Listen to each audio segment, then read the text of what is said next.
کا ہے، کس قوم کا ہے، کس جماعت کا ہے، کہاں کا ہے، علاقائیت کوئی نہیں، اور کہیے برادر بات کوئی نہیں، اور اسی کے ساتھ ساتھ یہ کہ خاندانی بیک گراؤنڈ کو کوئی نہیں دیکھا جائے گا، اور قبائل کی دنیا کو نہیں دیکھا جائے گا، بس یوں دیکھا جائے گا کہ وہ اللہ کا بندہ ہے، انسان ہے، اور وہ نبی آخر الزمان حضرت محمد الرسول اللہ صلی اللہ علیہ وسلم کا امتی ہے۔ اللہ کا بندہ ہونے اور رسول کا امتی ہونے اور انسان ہونے کی بنیاد پر اس کے ساتھ اس نے سلوک کیا جائے گا۔ یہ اسلام کی بنیادی تعلیم ہے جو ایک مسلمان کو فالو کرنا اور اس کا پابند رہنا از حد ضروری ہے، اور اگر وہ اس کا پابند نہیں ہو سکتا تو وہ کامل مسلمان نہیں کہلا سکتا۔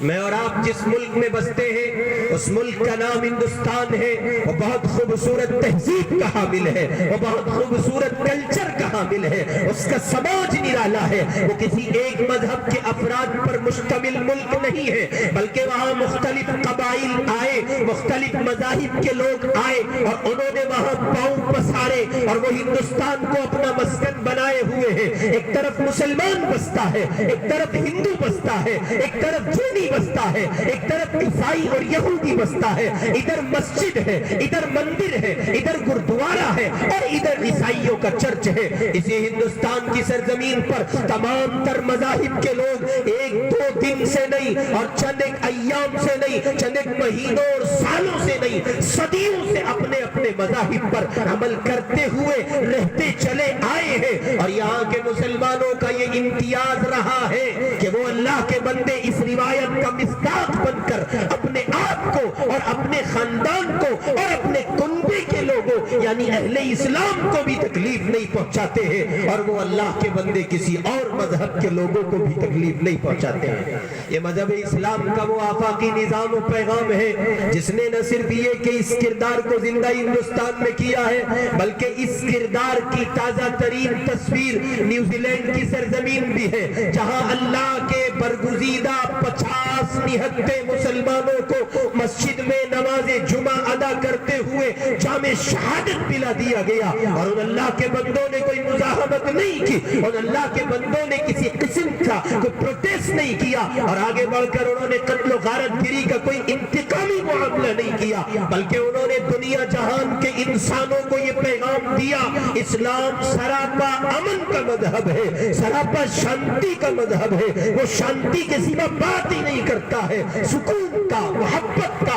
امن کا، چاہت کا گہوارہ ہے مذہب اسلام۔ وہ 50 اللہ کے بندے، 50 سے زائد اللہ کے بندے جام شہادت نوش کر گئے، ان کے گھر والوں کے دل ملائے، ان کے جذبات بھڑکے، اور انہوں نے چاہا ہوگا کہ وہ کسی قسم کی مزاحمتی کارروائی کرے، لیکن ان جانے والوں کی محبت کو سلام، ان کے اسلام اور ان کی عظمت اسلام کو سلام، ان اللہ کے بندوں نے ایسا پیغام چھوڑا ہے، ساری دنیا کو جھکنے پر مجبور کر دیا۔ اور نیوزی لینڈ کی سرزمین پر اس کی تاریخ میں پہلی مرتبہ ایسا ہوا، اسلامی کردار زندہ کیا گیا تو قرآنی آیات کو بآواز بلند پڑھا گیا، اسلامی کردار زندہ کیا گیا تو اللہ کے پاک نام کو اذان کی شکل میں وہاں کے ٹی وی چینل کے ساتھ نشر کیا گیا، اور ہر ایک نے اس کو سنا ہے۔ یہ اسلام کا پیغام تھا، اسلام زندہ ہوا، اس کا کردار متعارف ہوا، اور نیوزی لینڈ کی سرزمین پر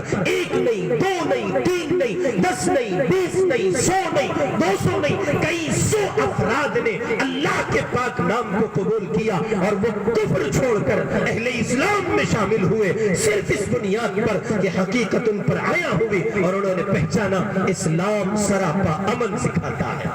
چنانچہ میں اور آپ مسلمان ہیں، میری آپ کی یہ ذمہ داری ہے، جیسے نیوزی لینڈ کی سرزمین کے ان غیور مسلمانوں نے جام شہادت تو نوش کرنا منظور کیا لیکن کسی قسم کا کوئی پروٹیسٹ نہیں کیا، ملک کے قانون کو، ضابطوں کو اور اس کی حدود کو انہوں نے توڑا نہیں، نہیں اور ان کو پامال نہیں کیا، بلکہ وہ اللہ کے بندے جام شہادت نوش کر گئے اور اپنے گھر والوں کو پیغام دے گئے تمہیں بھی کسی قسم کی کوئی مزاحمت نہیں کرنی ہے، مذہب اسلام سراپا امن ہے اور وہ سراپا محبت سکھاتا ہے۔ جیسے وہاں اسلام کا ایک تعارف ہوا ہے، ویسے میں اور آپ اپنے آپ کو اسلامی سانچے میں ڈھال کر المسلم من سلم المسلمون من لسانہ و یدہ کا مصداق بنے اور اپنے کردار اسلامی کو زندہ کرے، ایک سچے مسلمان کے عنوان سے متعارف ہو۔ اور آپ کے گاؤں بڑودہ میں جتنے ہمارے ہندو بھائی بستے ہیں اور جتنی ہندو بہنیں ہیں اور جتنے ہندو بیٹے اور بیٹیاں ہیں،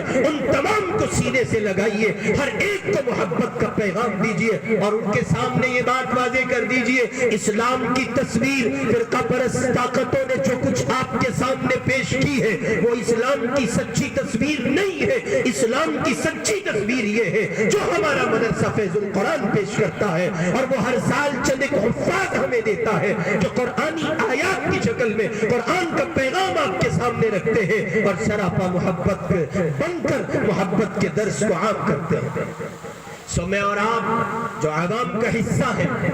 اور ایک عام مسلمان ہیں، ان کو بھی چاہیے کہ وہ اپنے کردار کو اس سانچے میں ڈھالیں اور ایک سچے مسلمان بن کے ابھرے۔ اور مثال زندہ کیجئے کہ پورے ہندوستان میں یہ بات گھوم جائے، گردش کر جائے کہ بڑھانا سے 5-7 کلومیٹر کی دوری پر ایک گاؤں ہے، چھوٹا سا مختصر سا گاؤں، اس کا نام بڑودہ ہے۔ وہاں کے غیور مسلمان اور وہاں کے غیور ہندو آپس میں شیر و شکر ہو کے رہتے ہیں، اور ہم کیوں نہیں رہ سکتے جب ہم صدیوں سے یہاں رہتے چلے آئے ہیں؟ آج بھی اس کی مثالیں اور اس کے پریکٹیکل ایگزامپلز دیکھنے کو مل جاتے ہیں۔ ہماری مساجد میں، ہمارے مدرسوں کے گیٹ پر آج بھی نمازوں کے بعد ہماری ہندو بہنیں، ہماری ہندو بیٹیاں، ہماری ہندو مائیں اپنے معصوم بچوں کو گود میں لیے کھڑی رہتی ہے اور وہ اللہ کی بندی نمازیوں کے نکلنے کا انتظار کرتی ہے، اور وہ اس خیال کے ساتھ کھڑی ہوتی ہے اللہ کی چوکھٹ پر،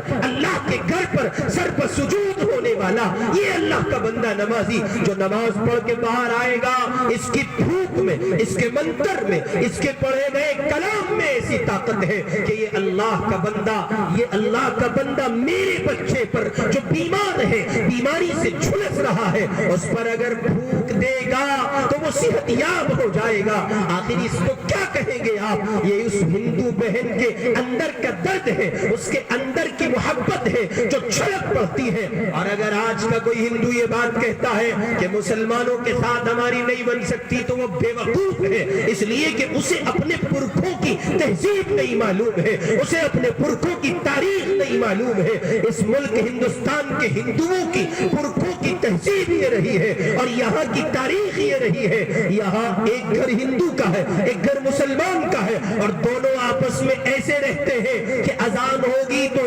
مسلمان مسجد کو جائے گا اور ادھر مندر میں گھنٹہ بجے گا تو ہمارا ہندو بھائی پوجا کے لیے مندر پہنچے گا۔ مذہب پر عمل کے اعتبار سے دونوں اپنے اپنے مذہب پر قائم و دائم ہے، لیکن جب سماجی زندگی کا مسئلہ آتا ہے تو ان اللہ کے بندوں کو دیکھ کر کوئی دوسرا یہ فیصلہ نہیں کر سکتا کہ ان میں کون آپس میں اجنبی ہے، کون اپنا ہے اور کون غیر ہے۔ ایسا شیر و شعر، اور یہ ہم نے ایک نہیں، دو نہیں، متعدد اس کے واقعات دیکھے ہیں۔ میری ننیحال یہاں پاس ہی میں ہے، یہ بڑودہ ہے، جولا ہے، اس کے برابر میں گاؤں ہے بگیانا، میری ننیحال ہے وہاں کی۔ 20 سال پہلے کا قصہ اچھی طرح مجھے معلوم ہے۔ ہم لوگ جب اپنی والدہ کے ساتھ آتے تھے تو ہمارے نانا جان کے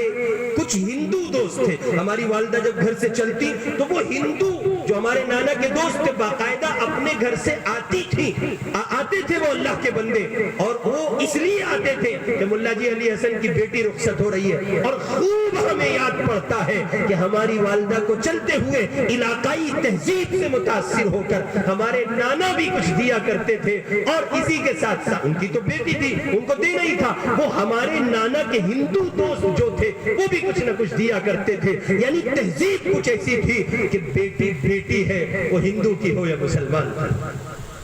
یہ اس ہندوستان کی ایسی مشترکہ تہذیب ہے کہ جس کی مثال پوری دنیا میں نہیں ملتی ہے۔ اتنے سارے مذاہب کے لوگ، اتنی محبت، اتنے امن، اتنی چاہت چاہت اتنے پیار کے ساتھ دنیا کے کسی ملک میں نہیں رہتے ہیں. اور یہ کسی اور کا صدقہ نہیں ہے,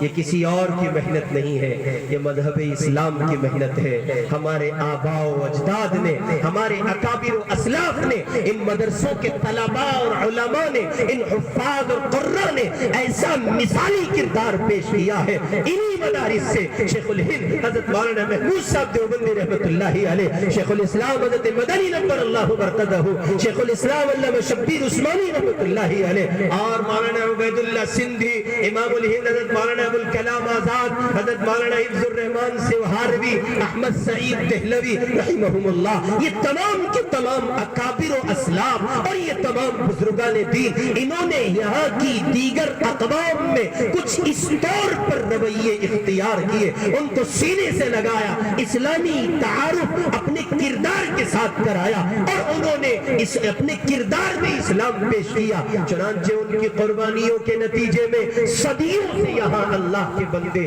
شیر و شکر ہو کے رہتے چلے آ رہے ہیں. اسی کردار کو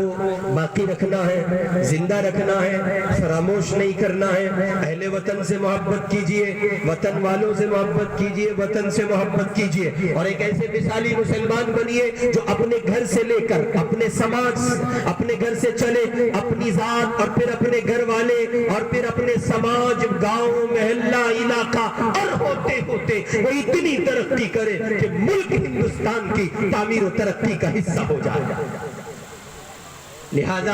میری آپ کی ذمہ داری ہے کہ اس روایت کا مصداق بنے, قرآنی ہدایت پر عمل کرے, مدرسے سے وابستہ ہو, سچے مسلمان کی شکل میں سماج میں پہنچے. ہر ہندو سے محبت کیجئے, ہر سکھ سے محبت کیجئے, اور جتنی قومیں ہیں ان تمام لوگوں سے محبت کیجئے. سب کو سینے سے لگائیے. اپنے مذہبی پروگرام میں ہمارے حضرت مولانا سید ارشد صاحب مدنی دامت برکاتہم العالیہ کا عمومی پیغام ہے, ان کو اپنے مذہبی پروگراموں میں شریک کیجئے, اپنے مدرسوں میں, اپنی مسجدوں میں ان کو بلائیے اور ان کو دکھائیے, بتائیے غلط فہمیوں کے جو جالے بن دیے گئے ہیں ان کا خاتمہ اس کے سوا کسی اور راہ سے نہیں ہو سکتا. وہ آپ کے قریب آئیں, آپ ان کے قریب جائیں. اور آخری بات, یقینی بات ہے کہ گاؤں میں دور تک مائک لگے ہیں تو صرف مسلمان نہیں سن رہے ہیں, ہمارے ہندو بھائی بھی سن رہے ہیں, ہندو بہنیں اور مائیں بھی سن رہی ہیں. میں اپنے ان ہندو بھائیوں سے, ان ماؤں سے, ان بہنوں سے براہ راست مخاطب ہو کر کے یہ بات کہتا ہوں کہ پہلے تو آپ کی محبت اور آپ کی چاہت کو سلام کہ آپ نے فرقہ پرست طاقتوں سے متاثر ہو کر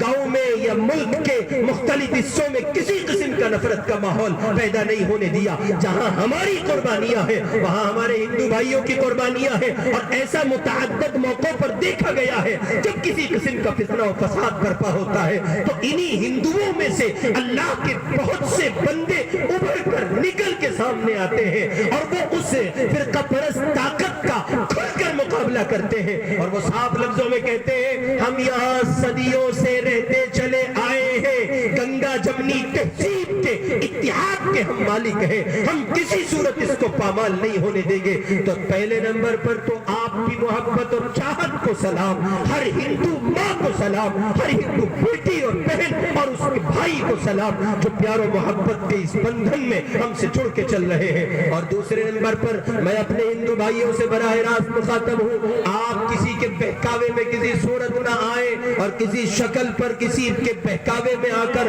ماحول کو خراب نہ ہونے دیں, بلکہ آپ یہ خیال کریں آپ کے ابا اور پھر آپ کے ابا کے ابا اور آپ کے پرکھوں کی جو تہذیب ہے, آپ کے پرکھوں کا جو چلن ہے, آپ کے پرکھوں کی جو روش ہے وہ یہ تھی, ایک چوبارے پر, ایک چوہدرے پر سب ایک ساتھ مل بیٹھ کر حقہ پی لیا کرتے تھے, اپنے من کی بات کہہ لیا کرتے تھے, ایک دوسرے کو اپنے دکھڑے سنا لیا کرتے تھے. یہی وہ پیار و محبت کا گلشن تھا جس کو میں اور آپ کسی قدر کھو چکے ہیں. ضرورت ہے اس بات کی کہ پھر سے اس کو بنایا جائے, اس کی تعمیر کی جائے. اور اے میرے مسلمان بھائیوں, آپ کی اس میں اشد ضرورت ہے, آپ کو محنت زیادہ کرنی ہے, چونکہ آپ کے پاس اسلام ہے,